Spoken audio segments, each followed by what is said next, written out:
So, hello everyone. Hope you're doing well. Hope you're looking after yourselves. Welcome to another episode of Mike Unplugged, where we have some special edition episodes discussing a wide range of topics and interests. As you can see, we've got another episode and we're with another amazing guest speaker. But as I always like to say, I don't like to introduce the guest speakers because, the guest speakers are amazing people and they should be the ones to tell you a bit about them. So instead, I'm going to hand over to Rachel today. Rachel, could you just let us know a bit about you and what you do? Okay, thank you very much, Jeffrey. Really appreciate being invited on. I'm 55 years old, and I think something a bit different about me is at the age of 55, I have actually just graduated from Brunel University, having got a degree in the subject of education. So it's sort of like 35 years in the making, but believe you me, I did get it in 3 years. It wasn't just that I failed for the whole time. So I think that makes me a little bit different. There's not many people that go back to university and do a degree at this stage in life with the ambition to go on and just completely change what I do, what my career is. I still feel I've got another good 10 years in me to give, and I want to make them count more so than anything I've done before. So that's really where I'm at. So as I say, I'm 55, got a 30-year-old daughter who herself has just graduated with her master's, having also gone back to full-time education. So rather wonderfully, from my point of view, we were both studying at the same time, both asking the same sort of questions, and her input to my dissertation, to all of my academics was greatly appreciated at that time. So again, I think a little bit of a unique sort of circumstance there.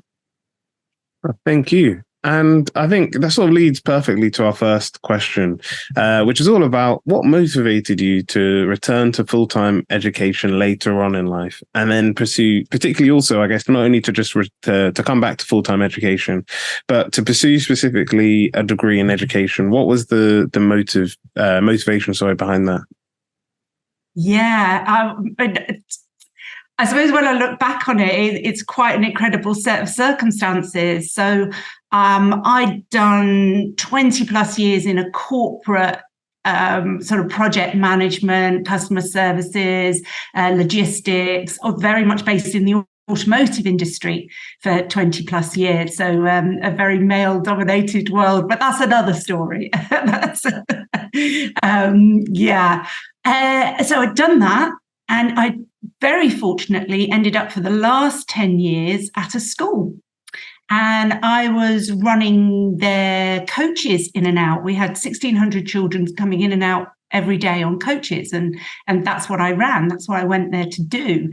But I was so fortunate. I had an amazing boss by the name of Sean Wilson, who allowed me to be me and not just do that job. And thankfully, I believe I did it very well. I never lost a child in all those years.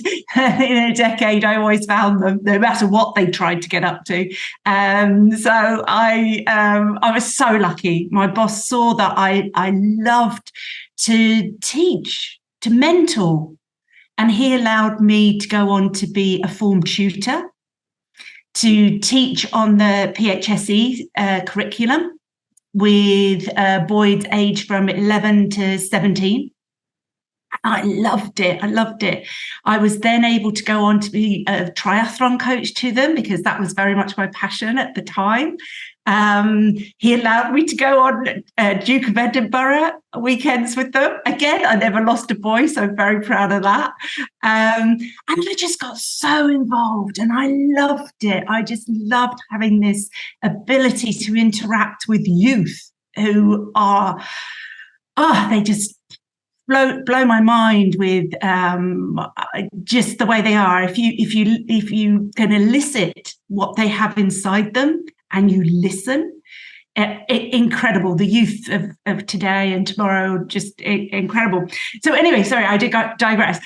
So I was doing that, felt I loved education. So I thought, right, okay, I want to teach. So how can I go about this and do this as quickly as possible? So I became qualified as a teacher of English language.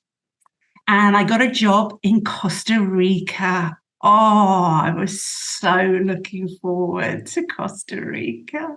Oh, so this is February 2020. So March 2020, I get on an aeroplane and off I go.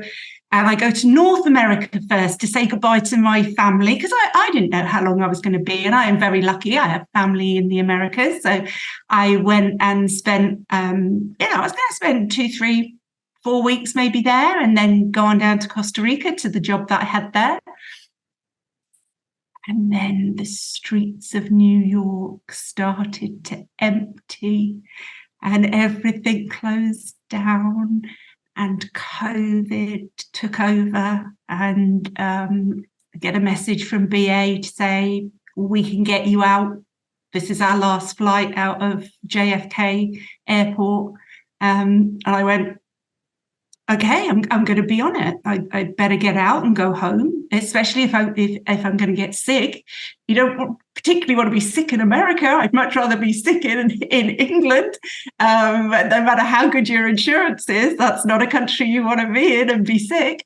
So I came home thinking, oh, well, 6 weeks, and I'll be in Costa Rica. And of course I wasn't. So on the bus journey back from Heathrow, a seed of an idea started to grow. I went past Brunel University on that bus, and I went past Buckinghamshire New University.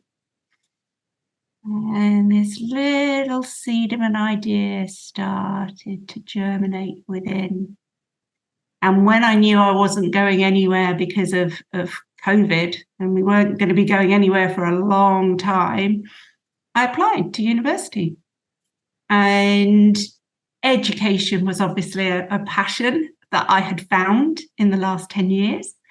And I applied to the universities. And Brunel rejected me. Big mistake. So come clearing, I called them up and said, oh, you still got spaces on your education degree. And I think you've made a big mistake not giving me a place there. Because let's face it, when I did my A-levels, I crashed and I burned. I was not good. I was getting up to far more distracting things than studying. So I didn't achieve well. But I knew I had it in me because I'd always studied. So whether it was for a diploma in counselling, or whether it was with the Open University for certification in project management, and lots of other things in between. So I'd never done more than 2 years without studying.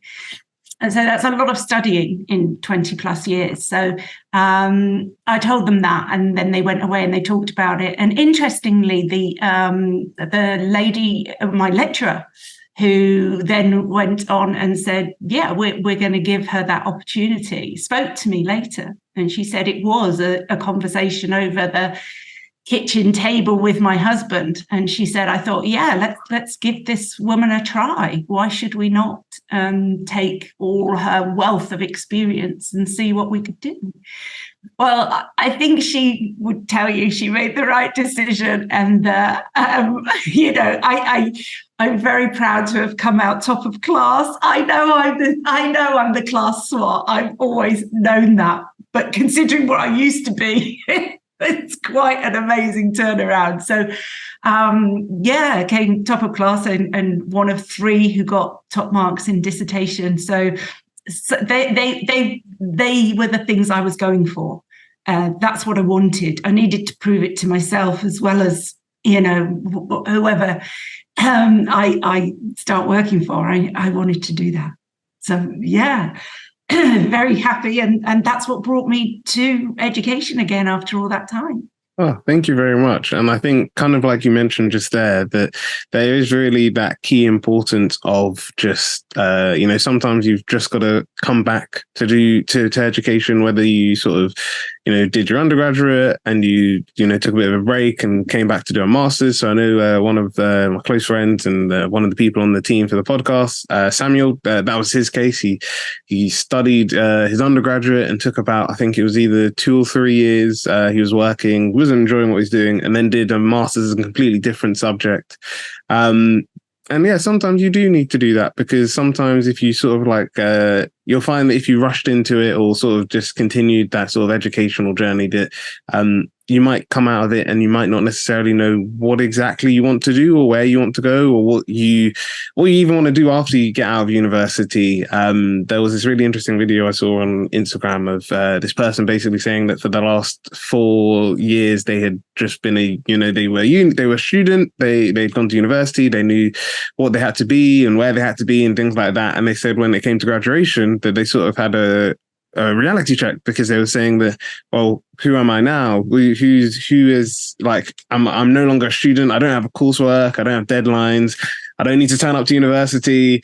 But who am I outside of that? And I think sometimes just having those breaks between education, so whether it is someone, comes back to university later on in life, whether it's that, you take a bit of a break between doing an undergraduate and a postgraduate, sometimes those can be very important, to your development, which this is very evident through your story. So thank you very much, Rachel. You're welcome. We're going to go on to the next question, which is all about dissertation. So at the time of recording, in September, mainly for final year undergraduate students, but also for, I guess, any postgraduate students that are sort of coming towards the end of their masters, dissertations would be the key word, because especially for final year students for undergraduate, this is when they would be essentially picking the topics that they want to do if they haven't done that already, and starting to work towards that as well. So the question that I'd like to ask you is, could you give us a bit of a glimpse into the subject or focus with your dissertation, and then what inspired you to go into that topic? What inspired your research, essentially? Yeah, that's a really good question. And I often wonder what would have happened, because I had 2 ideas.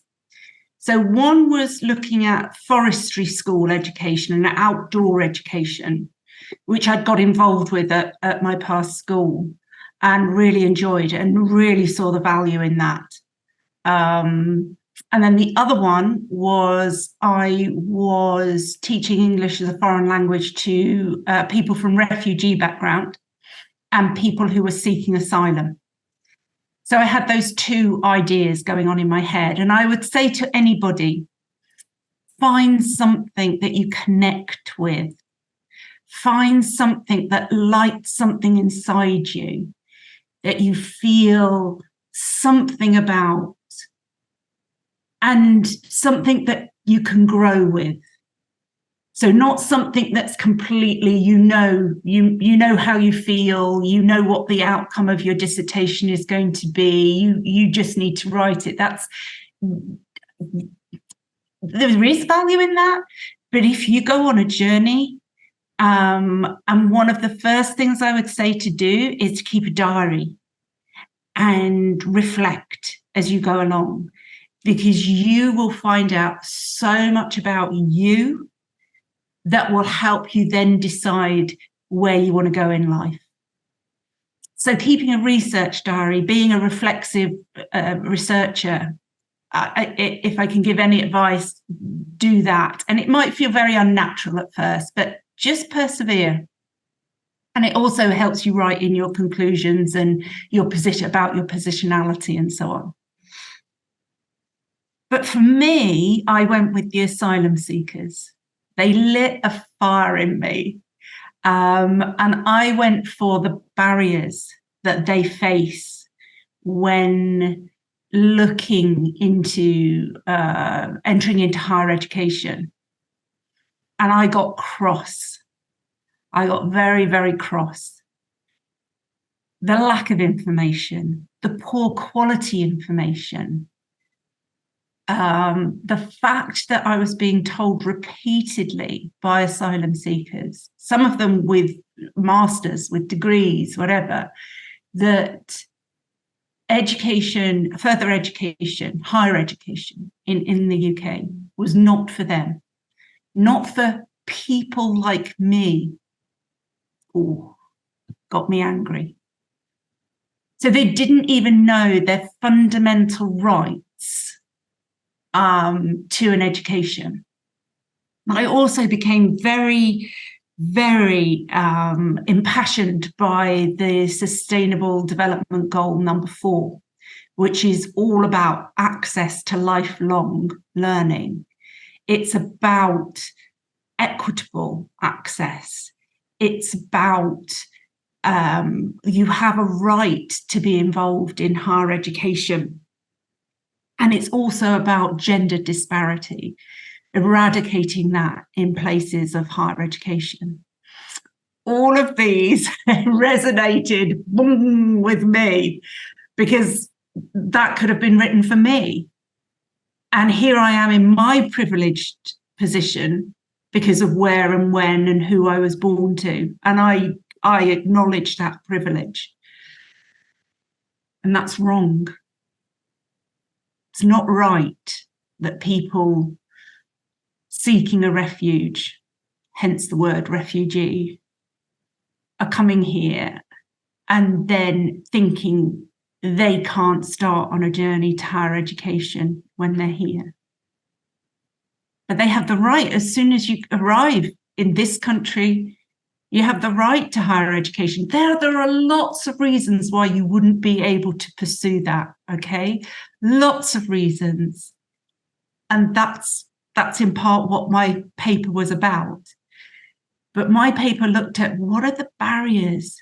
And the first barrier was people didn't even know they were entitled to higher education whilst in the UK. Doesn't matter what your status is. Doesn't matter that you're an asylum seeker rather than a refugee with that title and that status. And many of these people I spent time with, sadly, I met them in January 2022. And I've gone back and kept in touch. And in summer 2023, they're still housed in the same place. They're still not been seen by the Home Office. And it breaks my heart because during all that time, they could have been in education. Many of them, we could, oh goodness, they have so much to bring to this country, to the world. And how are we going to rebuild their countries without them being educated in fields that will help them grow their social and cultural capital and take their place in the world? So find your passion.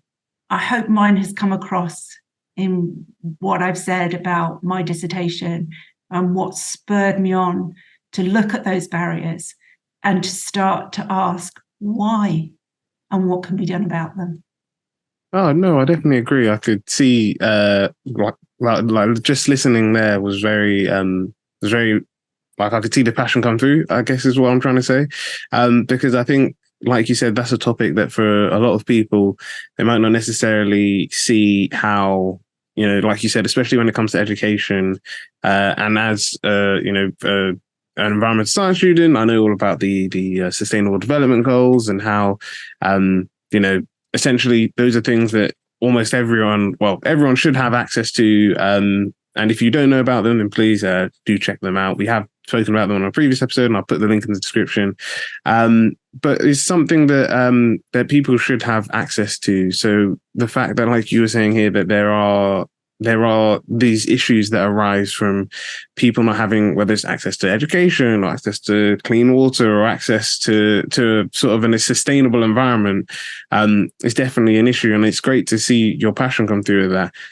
But also to link with that, I think, like you said, that's something about the sort of like picking your dissertation topic. I think that's something that a lot of students sometimes miss on, is that they feel like, oh, I have to do, like you said, like something that, you know, I know how it starts, I know how it ends, or I have to do something that, you know, my lecturer said that if you want the best grades, then, you know, these are the good topics, or, oh, my lecturer showed me what, you know, 3 years ago, what someone, you know, some of the grades, some of the papers from that year, and I saw that, you know, the ones with the top marks looked at this area.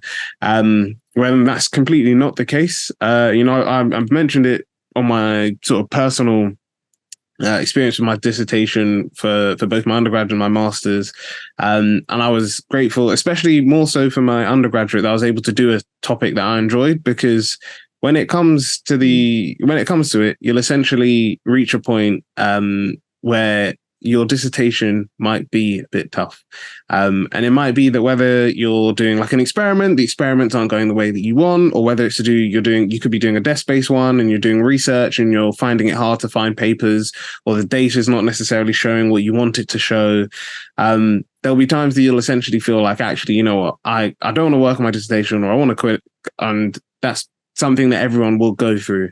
But I think the key sort of difference there is, as you were mentioning, Rachel, is that it's, if you're doing a subject that you enjoy and you're exploring this, you're learning about it, you will find it a lot easier to come out and say, actually, you know what, this has been tough, but actually, you know, I can keep going because I'm really enjoying it. Or, oh, you know, learning about this topic is something that I was kind of interested in before, but now I actually know a lot more about it.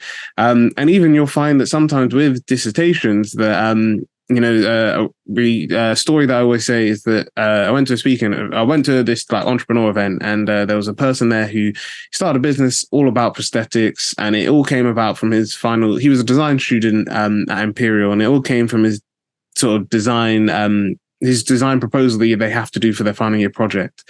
And one key thing that he was mentioning is that he basically just said that it was very important for people to realize that their final year projects aren't things that they should just sort of just leave where they are. Your final year project could help you figure out the career you want to get to, or the job you want to do, or the things that you're very passionate about. So yeah. So I guess to add to that is just make sure that you're always following your passion. So I think, especially if you're looking to do a dissertation, and whether you're sort of I think it's also very key to mention that even if you're a bit hesitant at the moment about your dissertation, you're a bit unsure about, you know, whether you want to go ahead with the dissertation topic that you've got, please do make sure that you do thoroughly think about it, because you will spend the next couple of months working on it. And like I said, whether you've got multiple deadlines in the lead up to that, you've got maybe another deadline the same week or a week after your dissertation's due, you won't find it easy to manage all of this sort of deadlines if you're doing it all on a topic that you're not very passionate about. So yeah. Yeah, I totally agree, Jeffrey. And I think for me, it was giving a voice to people who, you know, almost feel that they can't speak up because, for lots of reasons. And I think we all know some of the political rhetoric around their situation. So they don't feel, it's almost as though they have this invisibility about them, and they want to remain invisible so that they don't. One of them actually said that he wouldn't be pursuing further education because he thought it might mean that he wouldn't get refugee status because he'd be doing something that he shouldn't be doing. I mean, that's how difficult it can be for people. But yeah. Thank you for sharing that. And yes, I think definitely there's we could even do a whole episode sort of looking into that. But yes, no, thank you very much for that.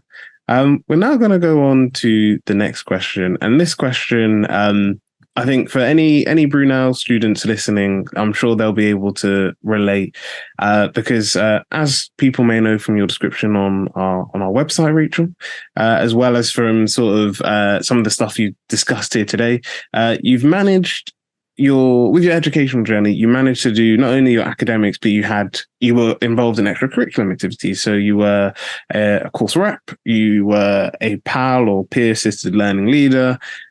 This also led to things such as getting the Brunel Plus Award. And, if you're interested in that, we've spoken about that in another episode, so definitely check that out. But essentially, what this question is all about is how has all these experiences and responsibilities that you took on, especially during your educational journey, how have these shaped your approach to looking at education and also your career aspirations now that you've graduated? Really good question, Jeffrey, because my style, my pedagogical approach is very different to many people's.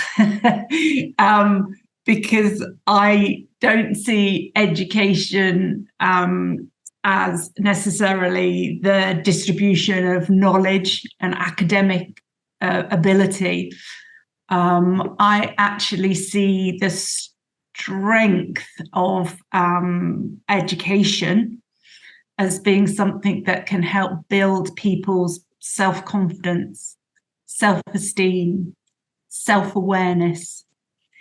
And I think when we give our students all of those things, that they will start to find the knowledge and the academic information. I mean, it's there. You can just Google a lot of it. But what you can't Google is your self-confidence, your self-esteem, your belief in your ability to achieve academically. And I see that as my role, really.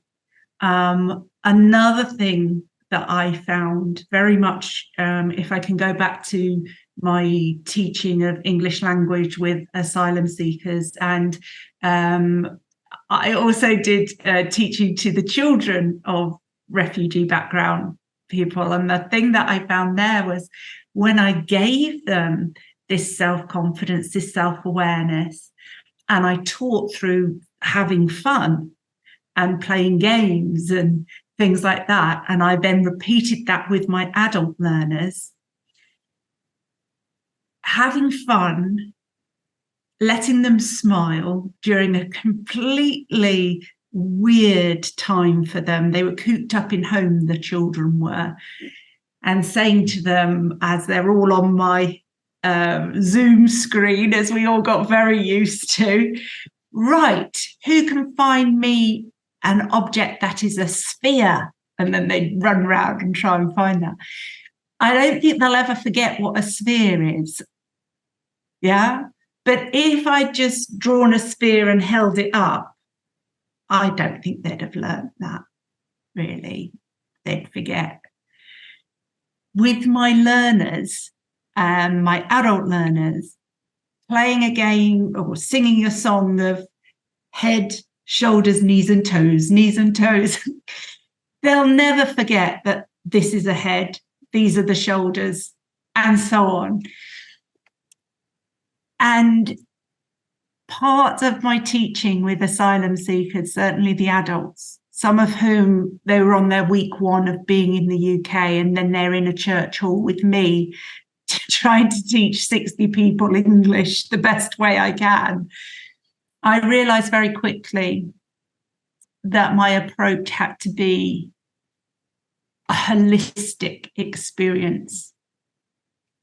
And that if I just made them laugh or speak to somebody that they would never have normally spoken to, then I was doing my educational job. And I didn't worry too much about, at the end of the day, could they give me in perfect past tense a sentence? I just needed them to be able to be confident enough to communicate in whichever words they could find, or using whatever means possible. And that's what education really was about for me, being that mentor, being that facilitator, being able to elicit knowledge from them and give them, at the end of the day, self-confidence, self-esteem, and self-awareness. And then the rest would follow. So, yeah. Oh, thank you. And I think that's really important, because I think sometimes people do have that tendency to think that when it comes to their sort of like outside of their extracurricular activities they can do outside of university, or like their academic studies, they feel that it's sort of either like an added burden, or it's not necessarily going to help them learn anything or develop, or it's sort of something that, it's just good for the CV, but it's not actually going to, teach me any life lessons, or it's not going to open my eyes to anything. But I think what was really key from you were just saying, Rachel, is it's clear to see that these experiences, both, as you mentioned, sort of before you came to university, but also while at university, really helped you to see that, I guess, education particularly is more than just sort of like, as some people say, just sitting down, listen to someone doing a presentation, just the slides are almost doing the job more than the person who may be presenting. Education and learning information is all about that, getting involved with individuals. It's speaking to them, doing things that will help them to remember things. Because I think kind of like what people say this about, whether it's to do with like friendship or to do with like public speaking. I've heard it in different fields, but people always say that people will remember the experience more than necessarily what particularly happened. And I think sort of like bringing it back to what we were saying before about the about dissertations, is people will remember your dissertation. You might not necessarily what you wrote for your dissertation, or you might not necessarily remember the research itself, or all the things that you did long afterwards. But what you will remember is you'll remember how that journey shaped you, how it impacted you, how it sort of led you to how you made you feel, essentially, is I guess where I'm getting at. But yeah, no, thank you very much for that. And I think that's really important, Jeffrey. If I may say, for me, people might not have remembered what I taught them during a particular session, but they all remember how I made them feel. And that I think that's why when I go back and visit, they do remember me, and they come up and say, "Oh, please, will you come back?" It's not because my teaching was particularly brilliant. It's because when we were in that room together, I held them for that short while, and I made them feel important, and I made them feel that they were part of something. So it's very important how we make people feel. And I don't think we reflect on that enough. Definitely, I definitely agree. And I guess that kind of links to the next question, because the next question is all about, I know we shared some advice already, but I think particularly for anyone who is considering to return to education later on in life, what would be any advice or any insights you would share to them to be aware of, both, I guess, for the considering part of it, but when they sort of do arrive at university, whether it's for an undergraduate, whether it's for a postgraduate, what would be your advice to them? Okay, well, first of all, don't overthink it. Do it, and stuff will fall into place. So for me, I did it. I didn't even know how I was going to fund it, but I did it. I started the process. Try and do it before you're 60, because that's when you can't get Student Finance England. And don't worry about student finance. You're going to be dead before you pay it back. And the great thing about the Student Finance England is it's the only debt that dies with you. So all of my money that I've got from them, it won't come out of my estate when I die. I talk as though I've got a big estate. I haven't, but it's debt that won't get eaten away. I can also speak, I think, on behalf of my daughter, who also went back to further education age 29, and she's just completely changed her life. She was miserable in what she was doing, and she went and she did it again. She took finance. Yes, she had to work part-time, but she's now starting to live a really great life, and she's not miserable anymore.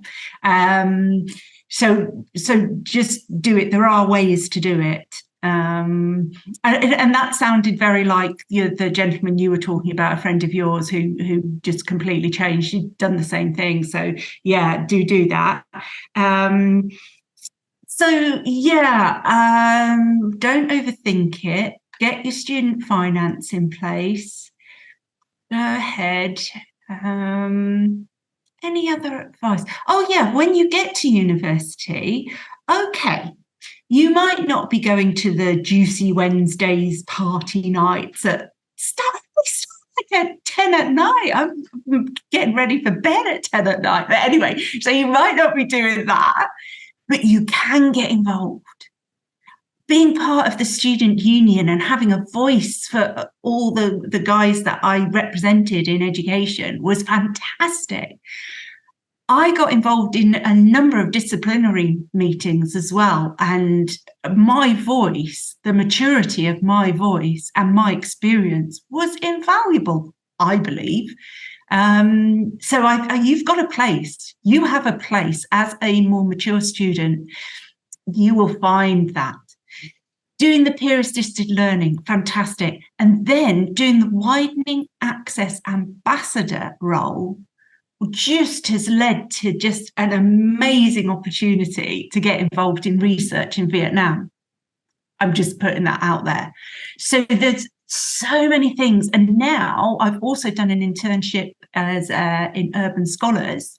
And that, again, has just opened my eyes just to what goes on, and ties beautifully in with the widening access and the barriers to higher education that I've been talking about. So you just say yes and do things. And the lovely thing about university is you can get hourly paid work. If you're a good worker, you'll find you'll get your hours that you want, but then you can just stop when the academic side of things gets too busy and too much. You just don't work. You work on your academics, and then that quietens down, or it's the holidays, and can still be work to pick up. So yeah, make the most of it, and volunteer for things too. You don't have to be paid for everything. Volunteer. It will bring. In fact, I have made the best friends at university through the jobs that I've done, not through my course, because we were the course of COVID, so it was very difficult for us.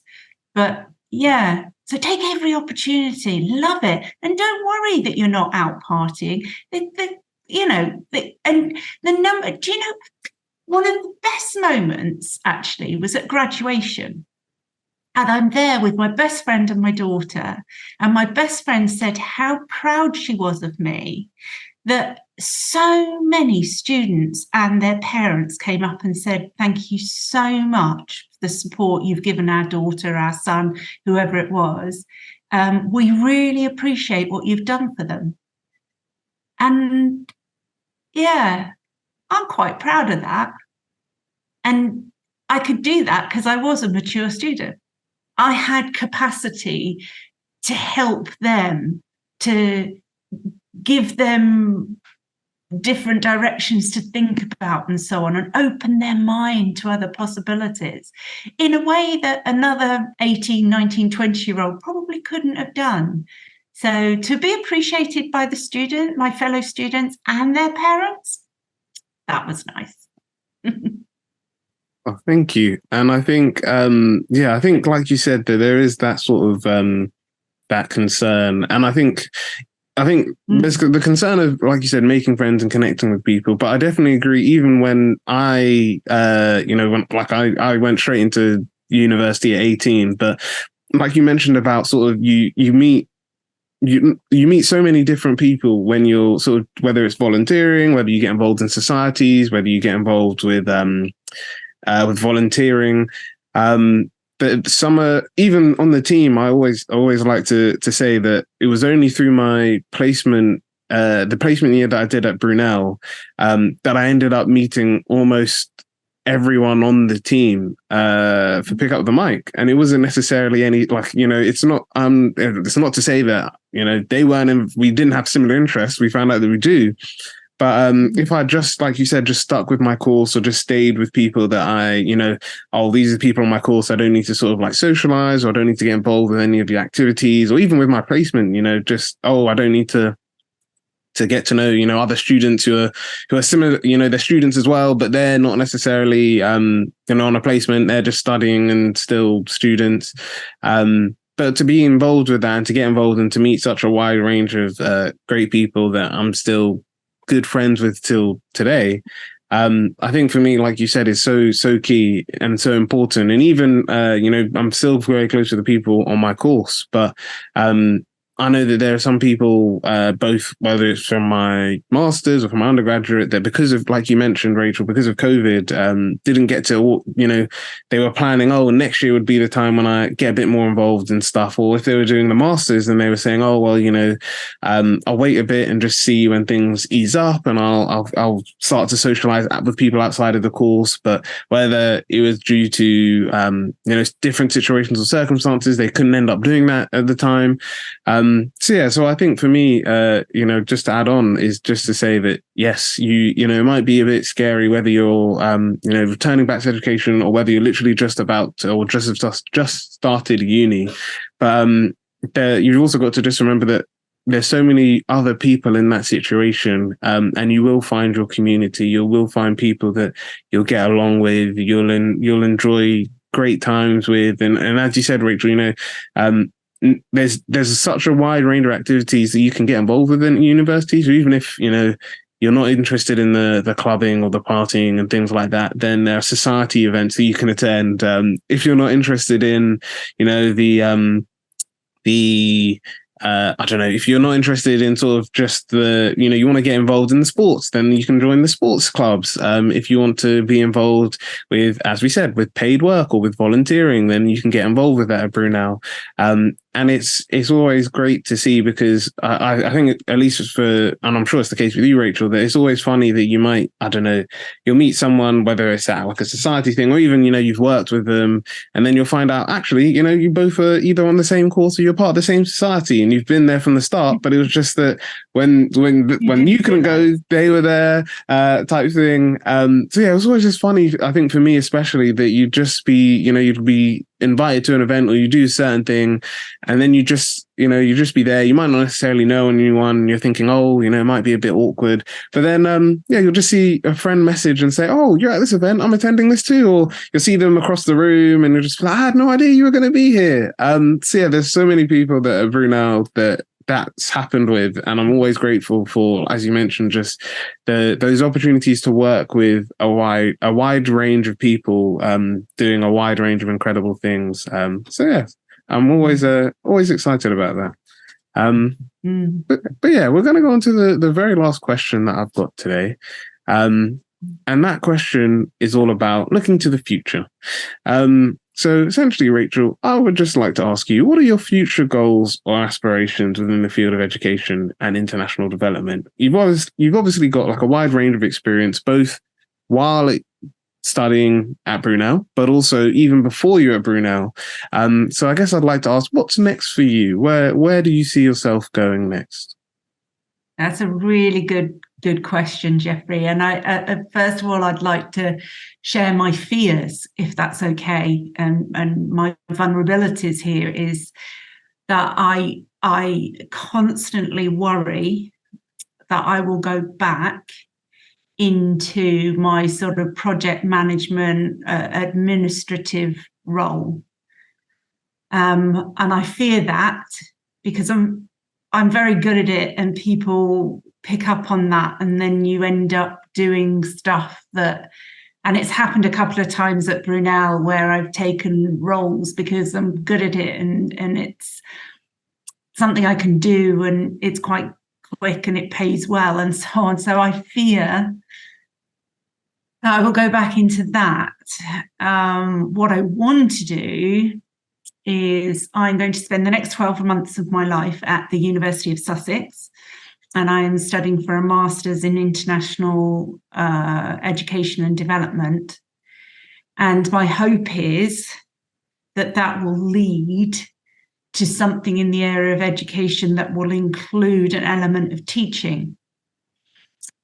I got given, years ago, I got given a nickname at a place I worked, and my nickname was Teach, because everybody felt I was just like a teacher to all of them. And we're in IT implementation at the time, and that, couldn't get much further away from a sort of classroom situation. But and so that's what I think I'm good at. That's what I love. I love to teach. In the back of my mind, I've enjoyed doing research. I'm quite lucky. I got to do 2 research papers while I was at Brunel. So I'm kind of like thinking research and lecturing, that sort of thing. I think I'll probably always do an element of English language teaching, either paid or voluntary, because that's something that I love as well. But I don't know. I just think if I'm self-aware enough of my fears, hopefully I will stop that from happening.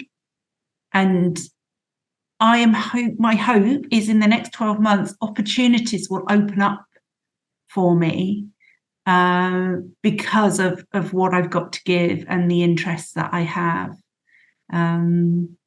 Yes, so that's not a very definitive answer, but I think that's probably the best you're going to get at this stage. And you know what? That's okay. That's all right. I don't have to have all the answers, even at my grand old age. I don't have to have the answers. All I have to do is have a passion for the next 12 months of my life, and I have. I definitely agree. And I think that's very key, because I think, as I mentioned, like with graduation, just, well, for master students coming up, but for graduation for undergraduates, just over 2 months ago, just happening. And funnily enough, on the date we're recording is literally 2 months since my own graduation. Oh, congratulations. Oh, thank you. But I know that there were a lot of people, I did a speech at my graduation, and I know afterwards, as you mentioned, a lot of people turned around and said, I didn't really know what I was doing. I don't know where I'm going next. I don't know what I want to do. But they liked the fact that, I think, as you mentioned, Rachel, sometimes you just got to be open to opportunities, and you've just got to have that passion, and that's all you're going to need. Because I think sometimes, as you mentioned, sometimes we get so fixed on the details, and by this age I need to have progressed to this far in my career, or as soon as I graduate I need to have joined a graduate scheme at one of these 3 companies so I can, by this age, become the senior manager or the executive director, and there's a lot of pressure on that journey. But sometimes a friend of mine mentioned that, basically said that his career journey has never been like a straight line, and he said, especially as a uni student, he said that people always think that your career is just like one straight line of, okay, so I did this and then I'm going to progress to this and this and this. But he said what you'll find is sometimes it's a bit more like a squiggly line, that sometimes you might be going forward, sometimes you might go left, you might go right, you might go backwards. But what you'll find through all of it is that as long as the destination is what you're very passionate about, and you're not necessarily so fixed on how you get there, you'll find that there'll be so many opportunities that probably as an individual you didn't even expect you could do, or you could even get that far.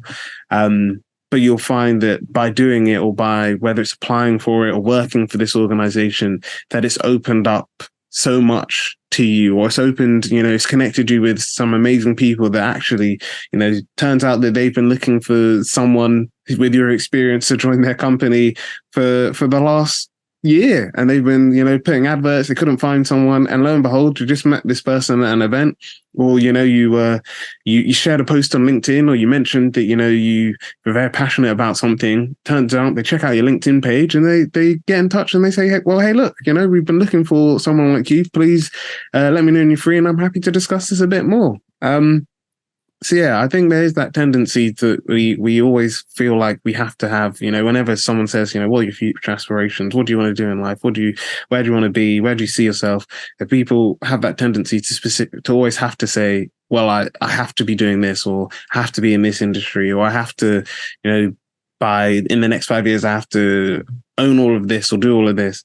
When actually all you can say, sometimes you can just be like, I don't know what the next 5 years is going to be like, but actually I'm really excited about where that's going to be, because I think it was it's in Night of the Museum, I don't know which one, but there's a quote that Robin Williams' character says, which basically just he says to the main character, Ben Stiller, he's just like, Ben Stiller says he doesn't know what he's going to do tomorrow, and he says, that's probably one of the best places to ever be, because that means that honestly tomorrow could be anything. It could be the day you start a business. It could be the day that you create something that you start working on something that you've been passionate about for ages.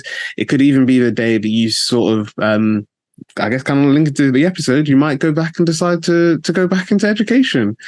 So yeah, it's definitely something that I think a lot of people just feel that they have to always have these plans, and sometimes you just have to just be open to what may come your way. But yeah, couldn't agree more. And I was that person when I finished school, and I was like, I had to be a manager by the age of 30. I wanted to be a customer service manager in a big company, and I got there and it was like, right, okay. And it I just got on and done everything that I needed to do to get there. And then it wasn't all that it was cracked up to be anyway. Probably because I was a woman. And when I got there, I realized they weren't going to give me the same benefits as the men in the same position were getting.